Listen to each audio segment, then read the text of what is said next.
में भी है। तुम दोनों को जो भी खाना बनाना आता हो वो बना लेना, क्योंकि बिजनेस क्लास की औरतें आएंगी और उनके सामने हमारी नाक नहीं कटनी चाहिए। दिन बीत चुका है, शाम उतर आई है। अब वक्त है पहली रसोई की रस्म का, जहां शहर की शान और शौकत से सजी हाई प्रोफाइल औरतें इकट्ठा होंगी। शनाया बेटा, आज तुम्हारी पहली रसोई की रस्म है। बिजनेस क्लास की औरतें आई हुई हैं। कुछ भी बना लेना, पर ऐसा बनाना बेटा कि मेरी वाहवाही हो, मैं सबको दिखा सकूं कि मेरी बहू ने बनाया है।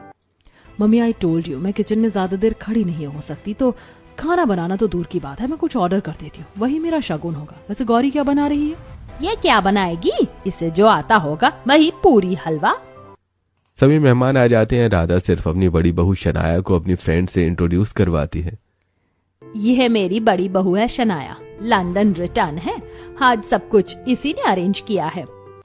शनाया इतराते हुए पिज्जा और पास्ता सर्व करते हैं। टेबल पर सफेद क्रॉकरी, सिल्वर कटलरी और कलरफुल नैपकिन्स, सब कुछ एकदम परफेक्ट। उसकी आंखों में एक चमक है, जैसे वो कह रही हो, देखिए यह है मॉडर्न बहू का अंदाज। राधा, ये क्या बाहर का खाना खिलाने के लिए हमें बुलाया है? पहली रसोई की रस्मों में तो बहू के हाथ से बनाया खाना चखा जाता है, क्या सब भूल गई हो तुम? आप लोग गुस्सा क्यों हो रही हैं? एक और बहू भी है हमारी, उसने अपने हाथों से खाना बनाया है।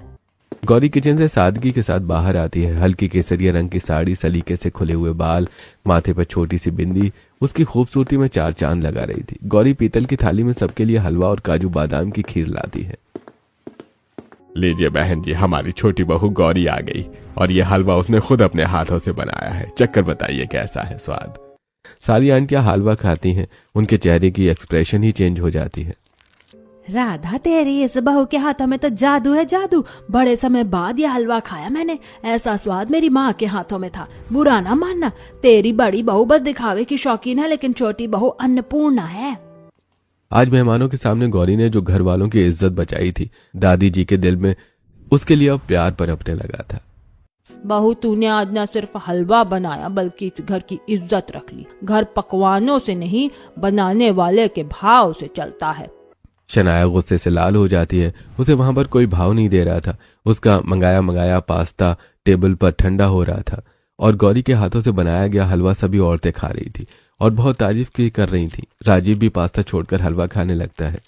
ये गंवार ने शादी वाले दिन में मेरी सारी लाइमलाइट छीन ली थी, और आज भी सब गौरी की तारीफ कर रहे हैं। मम्मी जी ने तो कहा था कोई इसकी तरफ देखेगा भी नहीं। तभी एकदम से गजराज की चिंगाड़ की आवाज अंदर हवेली तक आती है। मोहल्ले की औरतें चिंगाड़ की आवाज सुनने के बाद डरती नहीं है, बल्कि खुश हो जाती हैं। आप लोग डरी तो नहीं?